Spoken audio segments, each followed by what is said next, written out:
നമസ്കാരം. ജൂലൈ 3 ഭാരതത്തിലെ ക്രൈസ്തവ സമൂഹത്തെ സംബന്ധിച്ചിടത്തോളം ഏറ്റവും വിശേഷപ്പെട്ട ഒരു ദിവസമാണത്.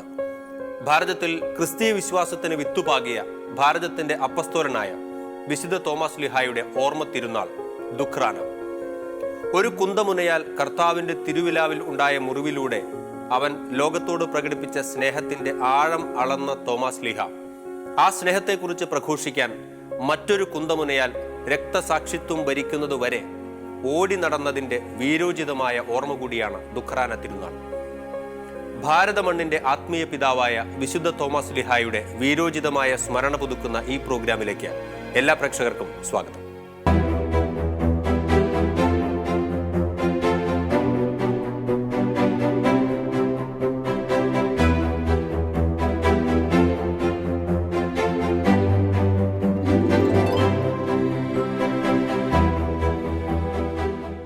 മിഷണറി പ്രവർത്തനത്തെക്കുറിച്ചുള്ള മനോഹരമായ ഒരു കഥയുണ്ട്.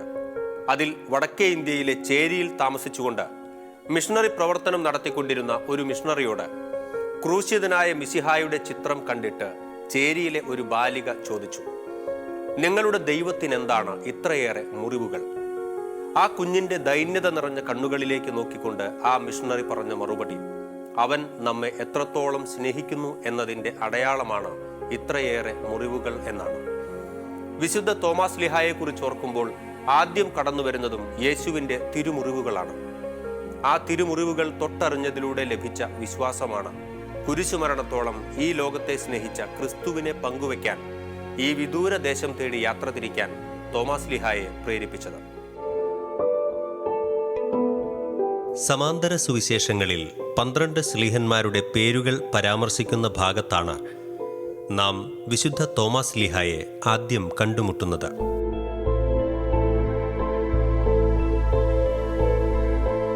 ദിദിമോസ് തോമസ് എന്ന പേരിലാണ് തോമസ് ലീഹായെ പരിചയപ്പെടുത്തുന്നത്. 12 ശിഷ്യന്മാരിൽ ഒരാൾ ആയിരുന്നിട്ടും യേശുവിൻ്റെ പരസ്യ ജീവിതത്തിലെ നിർണായക സംഭവങ്ങളിലൊന്നും എടുത്തു പറയത്തക്ക ഇടപെടലുകൾ തോമസ് ലീഹ നടത്തുന്നതായി സുവിശേഷങ്ങളിൽ കാണാൻ കഴിയില്ല. എങ്കിലും വിശുദ്ധ യോഹന്നാൻ ശ്ലീഹ 3 സുപ്രധാന സംഭവങ്ങളിലൂടെ തോമസ് ലീഹായുടെ സാന്നിധ്യം വ്യക്തമാക്കുന്നു. അതിലൊന്ന്, ലാസറിൻ്റെ മരണവിവരമറിഞ്ഞ് അവൻ്റെ സഹോദരിമാരെ ആശ്വസിപ്പിക്കാൻ ഈശോ ബഥാനിയായിലേക്ക് പോകാനൊരുങ്ങുന്ന രംഗമാണ്. അപകടകരമായ ആ യാത്രയിൽ അവൻ്റെ കൂടെ പോകാൻ ആഗ്രഹിച്ചുകൊണ്ട് തോമസ് ലീഹ പറഞ്ഞു, അവനോടൊപ്പം മരിക്കാൻ നമുക്കും പോകാം. ആ യാത്രയാകട്ടെ മരിച്ചവരെ ഉയിർപ്പിക്കാനുള്ള യേശുവിൻ്റെ അധികാരം ലാസറിലൂടെ വെളിപ്പെടുത്തുന്നതിന് ഇടയാക്കി.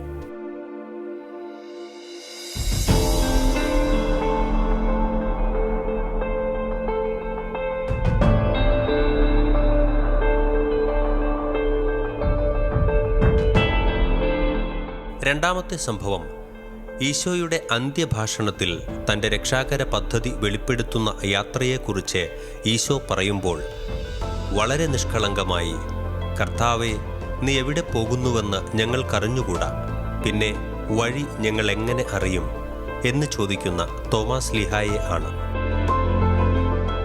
ആ ചോദ്യത്തിനുത്തരമായാണ് വഴിയും സത്യവും ജീവനും ഞാനാകുന്നുവെന്ന് ഈശോ പ്രഖ്യാപിക്കുന്നത്.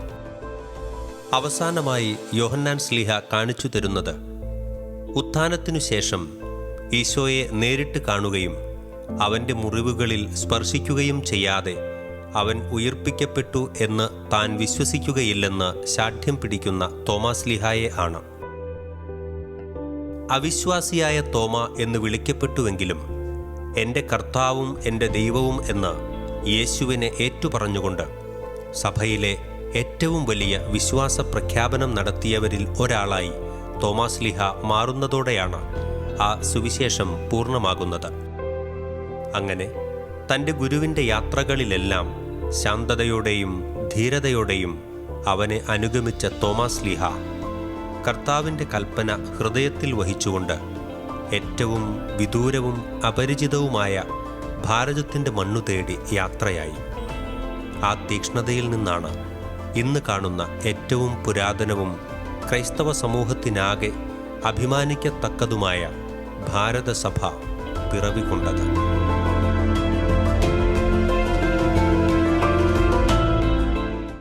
സുവിശേഷങ്ങളിലോ അപ്പസ്തോലന്മാരുടെ പ്രവർത്തികളിലോ തുടർന്നുള്ള ലേഖനങ്ങളിലോ തോമാസ് ലീഹായുടെ സുവിശേഷ പ്രവർത്തനങ്ങൾ രേഖപ്പെടുത്തിയിട്ടില്ലെങ്കിലും ഭാരതം ഉൾപ്പെടെയുള്ള പൗരസ്ത്യ ദേശങ്ങളിലെ പാരമ്പര്യങ്ങളും ചരിത്ര രേഖകളും വിശുദ്ധ തോമാസ് ലീഹായെ അടയാളപ്പെടുത്തുന്നു.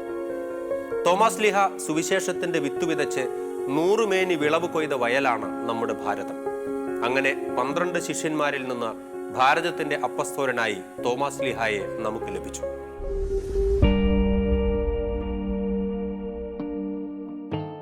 ഉയിർത്തെഴുന്നേറ്റ ഈശോയുടെ നിർദ്ദേശപ്രകാരം സദ്വാർത്ത പങ്കുവയ്ക്കാൻ ലോകത്തിന്റെ വിവിധ ഭാഗങ്ങളിലേക്ക് പോകാൻ ശിഷ്യന്മാർ തീരുമാനിച്ചു.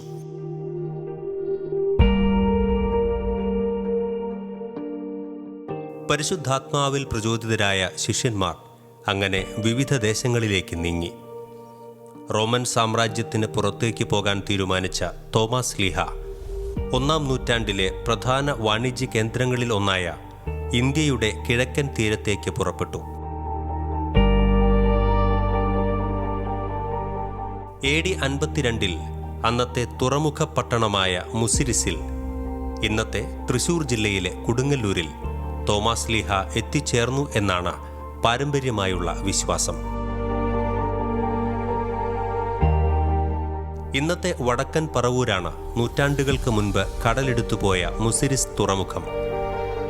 കേരളത്തിനും മെഡിറ്ററേനിയൻ പ്രദേശങ്ങൾക്കുമിടയിൽ അക്കാലത്ത് നടന്നിരുന്ന വ്യാപാരങ്ങളുടെയും ചരക്ക് നീക്കത്തിൻ്റെയും പ്രധാന കേന്ദ്രങ്ങളിലൊന്നായിരുന്നു മുസിരിസ്.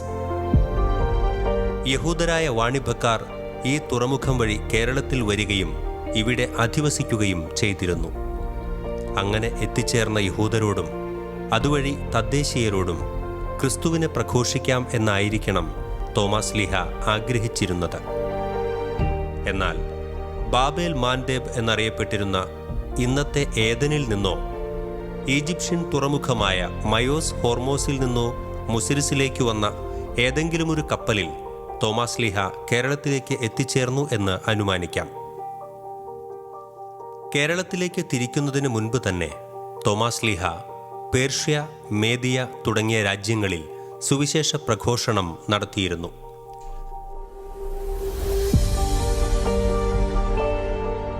എന്നാൽ വിദൂരമായ ഈ കിഴക്കൻ ദേശത്തെക്കുറിച്ച് ലഭിച്ച അറിവുകളും ഇന്ത്യയും പേർഷ്യയും തമ്മിൽ അക്കാലത്ത് വ്യാപാരം നടത്തിയിരുന്ന പേർഷ്യക്കാരായ വാണിഭക്കാരും കേരളത്തിലേക്ക് വരാൻ അദ്ദേഹത്തിന് പ്രേരണയായി. പ്രശാന്ത സുന്ദരവും പ്രകൃതി രമണീയവുമായ ഈ മണ്ണിൽ കാലെടുത്തുവെച്ച തോമാസ് ലീഹ മുസിരിസിന് സമീപദേശത്തുണ്ടായിരുന്ന നിരവധി സമൂഹങ്ങൾക്കിടയിൽ സഞ്ചരിച്ചു. തോമാസ് ലീഹായുടെ സുവിശേഷ പ്രഘോഷണം വഴിയായി പല കുടുംബങ്ങളിൽ നിന്നും പലരും യേശുവിനെ കർത്താവും രക്ഷിതാവുമായി സ്വീകരിച്ച് തോമാസ് ലീഹായെ അനുഗമിച്ചു. കൊടുങ്ങല്ലൂർ, പാലയൂർ, കോട്ടക്കാവ് എന്ന പേരിൽ അറിയപ്പെട്ട പറവൂർ, കൊക്കമംഗലം, നിരണം, നിലയ്ക്കൽ എന്നറിയപ്പെട്ട ചായൽ, കൊല്ലം, തിരുവിതാംകോട് എന്നിങ്ങനെ തോമാസ് ലീഹ 7 പള്ളികൾ സ്ഥാപിച്ചു. കേരളത്തിലെ ക്രിസ്ത്യാനികളുടെ ഇടയിൽ പ്രചാരത്തിലുള്ള കഥകളുടെ യാഥാർത്ഥ്യം എന്തുതന്നെയായിരുന്നാലും ഇവിടുത്തെ ക്രിസ്തീയ സമൂഹത്തിന് രൂപം നൽകിയത് തോമാസ് ലീഹ ആണ് എന്നതിനെ അവരുടെ പാരമ്പര്യങ്ങൾ തന്നെയാണ് സാക്ഷ്യം. അതിൻ്റെ പ്രധാന തെളിവുകളാണ് തോമസ് അപ്പസ്തോലനെക്കുറിച്ചുള്ള എല്ലാ പാരമ്പര്യ വിവരണങ്ങളും കേരളവുമായി ബന്ധപ്പെട്ട് കിടക്കുന്നത്. AD 3-ാം നൂറ്റാണ്ടിൽ സുറിയാനിയിൽ എഴുതപ്പെട്ട യൂദാസ് തോമസിന്റെ നടപടി എന്ന പുസ്തകമാണ് തോമാസ് ലീഹ ഇന്ത്യയിൽ സുവിശേഷം പ്രസംഗിച്ചുവെന്ന് പറയുന്ന ഏറ്റവും ആദ്യത്തെ എഴുതപ്പെട്ട ഗ്രന്ഥം. ഗോണ്ടഫറസിന്റെ സാമ്രാജ്യത്തിൽ ക്രിസ്തു ശിഷ്യനായ തോമസ് സുവിശേഷം പ്രസംഗിച്ചുവെന്നാണ് ഈ പുസ്തകത്തിൽ പരാമർശിക്കുന്നത്. ഇന്ത്യയിലേക്ക് വന്ന തോമാസ് ലീഹായെ രസിപ്പിക്കുന്നതിന് ഗോണ്ടഫറസിന്റെ രാജസദസ്സിൽ ഒരു ഹീബ്രു പെൺകുട്ടി പുല്ലാങ്കുഴൽ വായിച്ചുവെന്നും പകരമായി തോമാസ് ലീഹ ഹീബ്രുവിലുള്ള ഒരു ഗീതം ആലപിച്ചുവെന്നും പറയുന്നുണ്ട്. 1-ാം നൂറ്റാണ്ടിൽ ഇന്ത്യയിൽ യഹൂദരുടെ സാന്നിധ്യമുണ്ടായിരുന്നുവെന്നാണ് ഇത് സൂചിപ്പിക്കുന്നത്. 16-ാം നൂറ്റാണ്ടിലെ പോർച്ചുഗീസ് രേഖകളിലും ഈ ഹീബ്രു പെൺകുട്ടിയുടെ ഗാനാലാപനത്തെക്കുറിച്ചും തോമാസ് ലീഹ വന്ന കാലത്ത് കൊടുങ്ങല്ലൂരിൽ ധാരാളം യഹൂദരുണ്ടായിരുന്നുവെന്നും പരാമർശിച്ചിട്ടുണ്ട്. ഇന്തോ പാർഥിയൻ ഭരണാധികാരിയായിരുന്നു ഗോണ്ടഫറസ്. ഗോണ്ടഫറസിന്റെ പേര് രേഖപ്പെടുത്തിയ ആദ്യ നൂറ്റാണ്ടിലെ നാണയങ്ങൾ 1830 ഇന്ത്യയുടെ വടക്ക് പടിഞ്ഞാറൻ ഭാഗത്തുനിന്ന് കണ്ടെത്തിയിരുന്നു. തുടർ പര്യവേക്ഷണത്തിൽ 1872 പാകിസ്ഥാനിൽ നിന്നും ഗോണ്ടഫറസിന്റെ ശിലാലിഖിതവും ലഭിച്ചു. അതോടെ യൂദാസിന്റെ നടപടിയിൽ പറയുന്ന ഗോണ്ടഫറസും ഇന്ത്യൻ ഉപഭൂഖണ്ഡം ഭരിച്ചിരുന്ന ഗോണ്ടഫറസും ഒരേ വ്യക്തിയാണെന്ന നിഗമനത്തിൽ ചരിത്രകാരന്മാർ എത്തിച്ചേർന്നു. കേരളത്തിൽ അക്കാലത്ത് ജീവിച്ചിരുന്ന യഹൂദർക്കിടയിൽ സുവിശേഷം പ്രസംഗിക്കുന്നതിനാണ് തോമാസ് ലീഹ ഇന്ത്യയിലേക്ക് വന്നത് എന്ന കേരള ക്രൈസ്തവരുടെ പാരമ്പര്യ വിശ്വാസത്തെ ഈ ഗ്രന്ഥത്തിലെ വിവരണങ്ങൾ ശരിവയ്ക്കുന്നു. എങ്കിലും കേരളത്തിലെ തദ്ദേശീയരായ ജനതയ്ക്ക് ക്രിസ്തുവിനെ പങ്കുവയ്ക്കാനായിരുന്നു തോമാസ് ലീഹായുടെ നിയോഗം.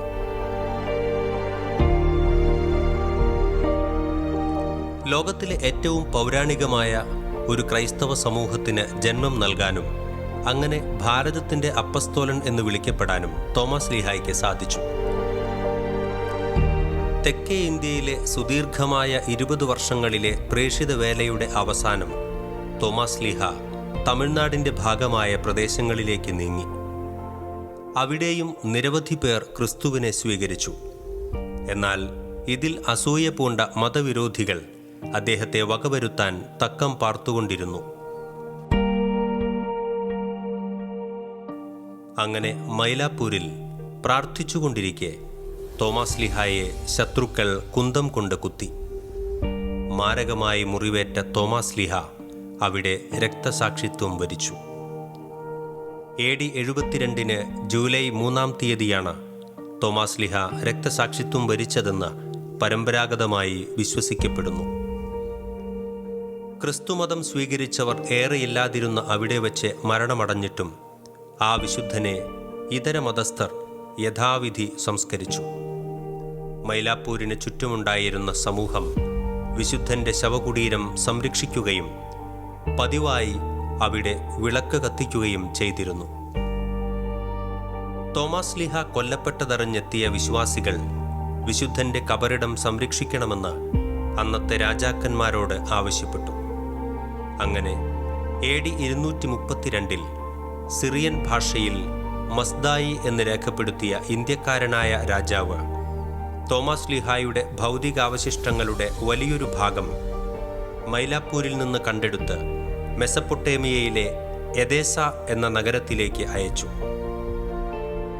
ഇന്ത്യയുടെ അപ്പസ്തോലൻ മൈലാപ്പൂരിൽ കൊല്ലപ്പെട്ടുവെന്നും അദ്ദേഹത്തിന്റെ അവശിഷ്ടങ്ങൾ എദേസയിലേക്ക് കൊണ്ടുപോയി എന്നും സിറിയൻ എഫ്രൈമിന്റെ രേഖകളിൽ സൂചിപ്പിച്ചിട്ടുണ്ട്. എദേസയിൽ നിന്നും 1258 ഇറ്റലിയിലെ അബ്രുസോയിലെ ഓർത്തോണയിലേക്ക് തിരുശേഷിപ്പുകൾ എത്തിച്ച് അവിടെ സെയിന്റ് തോമസ് അപ്പസ്തോലൻ പള്ളിയിൽ സൂക്ഷിച്ചു. വിശുദ്ധന്റെ രക്തസാക്ഷിത്വത്തോടെ മൈലാപ്പൂരിലേക്ക് നാനാജാതി മതസ്ഥർ പ്രവഹിച്ചു തുടങ്ങി. അവിടെ അത്ഭുതങ്ങളും അടയാളങ്ങളും സംഭവിച്ചു തുടങ്ങിയതോടെ മൈലാപ്പൂർ ഭാരതത്തിലെ ഏറ്റവും വലിയ ക്രൈസ്തവ തീർത്ഥാടന കേന്ദ്രമായി മാറി.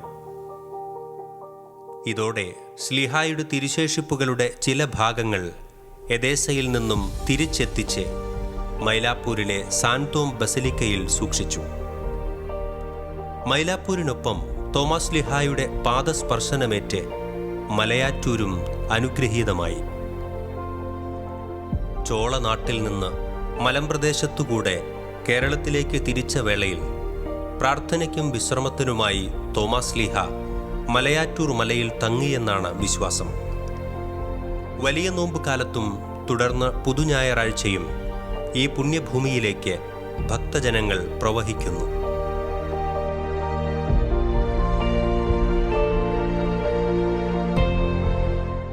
1972 തോമാസ് ലീഹായുടെ 19ാം ചരമശതാബ്ദി ആചരിച്ച അവസരത്തിൽ പോൾ ആറാമൻ പാപ്പ തോമാസ് ലീഹായെ ഭാരതത്തിൻ്റെ അപ്പസ്തോലൻ എന്ന് പ്രഖ്യാപിച്ചുകൊണ്ട് മാർത്തോമ ക്രിസ്ത്യാനികളുടെ പാരമ്പര്യത്തെയും മുദ്രവച്ചു.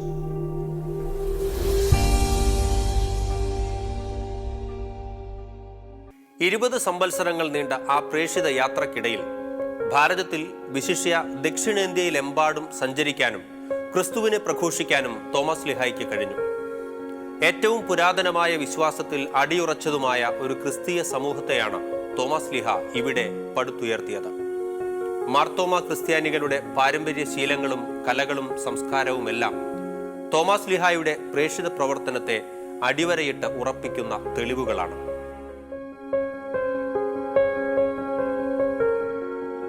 1292 ദക്ഷിണേന്ത്യ സന്ദർശിച്ച ലോകസഞ്ചാരി മാർക്കോ പോളോ കൊല്ലത്തെ ക്രൈസ്തവരെക്കുറിച്ചും മൈലാപ്പൂരിലെ കബറിടത്തെക്കുറിച്ചും പരാമർശിച്ചിട്ടുണ്ട്.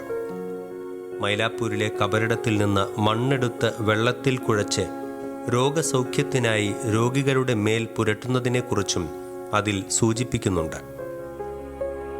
1502 വാസ്കോഡഗാമയെ അനുഗമിച്ച ജർമ്മൻ യോദ്ധാവ് കൊല്ലത്ത് 3000 ക്രൈസ്തവരുണ്ടായിരുന്നു എന്ന് രേഖപ്പെടുത്തിയിട്ടുണ്ട്. 1503 ഇറ്റലിക്കാരുടെ വ്യാപാര പ്രതിനിധിയായ ഫ്രാൻസിസ്കോ ഡി അൽബുക്കർക്കിനെ അനുഗമിച്ച ജോവാനി ഡി എംപോളിയും കൊല്ലത്ത് 3000 ക്രൈസ്തവരുണ്ടായിരുന്നു എന്നും അവരെ നസ്രാണികൾ എന്നാണ് വിളിച്ചിരുന്നത് എന്നും എഴുതിയിട്ടുണ്ട്. കായംകുളത്തെ വ്യാപാരികളായ ക്രൈസ്തവരെക്കുറിച്ച് ഇറ്റാലിയൻ വ്യാപാരി യൂദോവിച്ചോ ഡി വർത്തമേയും പശ്ചിമഘട്ടം കടന്ന് 6 ദിവസം യാത്ര ചെയ്ത് മൈലാപ്പൂരിലെ തോമസ് സ്ലീഹായുടെ കബറിടത്തിൽ എത്തിയതിനെക്കുറിച്ച് ഫ്ലോറന്റൈൻ വ്യാപാരികളായ പിയറോ സ്ട്രോസി, ആൻഡ്രിയ കോർസലി എന്നിവരും രേഖപ്പെടുത്തിയിട്ടുണ്ട്. ഇങ്ങനെ നിരവധി തെളിവുകൾ തോമസ് സ്ലീഹായുടെ പ്രേഷിത പ്രവർത്തനത്തെക്കുറിച്ചും തോമസ് സ്ലീഹായിൽ നിന്ന് വിശ്വാസം സ്വീകരിച്ച കേരളത്തിലെ ക്രൈസ്തവരെക്കുറിച്ചും ചരിത്രരേഖകളിൽ നിന്ന് കണ്ടെത്താനാകും.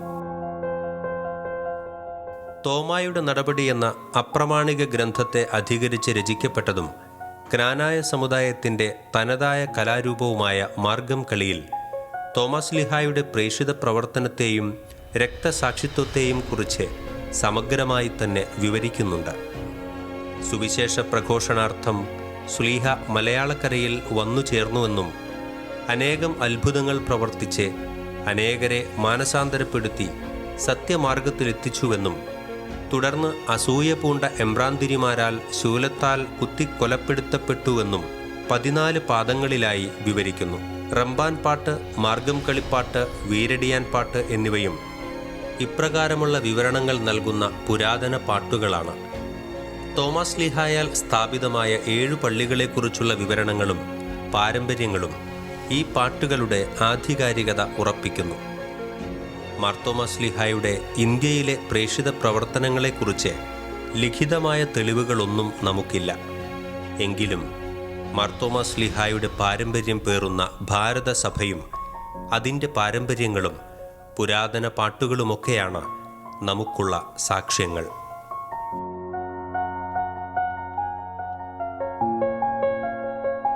മാർത്തോമാ സ്ലീഹായും അവിടുത്തെ ശിഷ്യന്മാരായ മാർ അദ്ദായിയും മാർ മാറിയും സുവിശേഷമറിയിച്ച ദേശങ്ങളിലുള്ള സഭകൾ മാർത്തോമാ സ്ലീഹായെ തങ്ങളുടെ സഭാപിതാവായി കണക്കാക്കുന്നു. കൽദായ സഭ, സീറോ മലബാർ സഭ, സീറോ മലങ്കര സഭ, ഭാരതത്തിലെ ഓർത്തഡോക്സ് യാക്കോബായ സഭകൾ എന്നിവയെല്ലാം മാർത്തോമാ സ്ലീഹ തങ്ങളുടെ പിതാവാണെന്ന് പറയുന്നതിൽ അഭിമാനം കൊള്ളുന്ന സഭകളാണ്. മാർത്തോമാ സ്ലീഹായുടെ പേരിൽ ലോകത്തറിയപ്പെടുന്ന ക്രൈസ്തവ സമൂഹമാണ് മാർത്തോമാ ക്രിസ്ത്യാനികൾ. ഈ ദുഃഖാന തിരുനാളിൽ തോമസ് സ്ലീഹായുടെ വിശ്വാസ സ്ഥൈര്യവും മാതൃകയും ഈശോയുടെ സാക്ഷികളാകാൻ നമുക്ക് പ്രചോദനമാകട്ടെ.